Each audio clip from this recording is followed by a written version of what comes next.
Ce jeudi, au siège de l'UMP, un nouvel épisode s'inscrit dans l'affaire de la présidence du parti. Copé, Fillon et de camps semblent irréconciliables. Et ce psychodrame tourne au grand déballage de turpitude. Signe de cette extrême tension, le directeur de cabinet de Jean-François Copé n'a pas hésité à dénoncer les pratiques frauduleuses lors des votes pendant l'élection.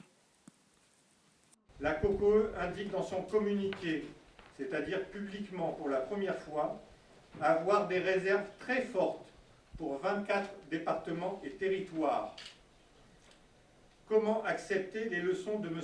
Éric Ciotti, dont le propre bureau de vote, le bureau de vote numéro 1, est entaché d'irrégularités grossières?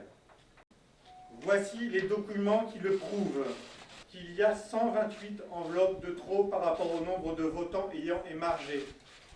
128 enveloppes, c'est-à-dire 128 votes qui arrivent comme par hasard dans une urne. Les soutiens de Jean-François Copé estiment donc essentiel de jouer carte sur table et ainsi de déballer ces informations. C'est pas pour pacifier, c'est juste simplement pour dire qu'à un moment, il faut juste arrêter. Il faut arrêter de prendre la presse à témoin sans éléments de preuve. Il faut arrêter d'agiter les choses sans éléments de preuve. Nous avons des éléments de preuve. Les procès-verbaux montrent que les problèmes qui ont été rencontrés dans un certain nombre de bureaux de vote où apparemment la fraude a été massive, ce sont des bureaux de vote qui ont voté en grande majorité pour François Fillon.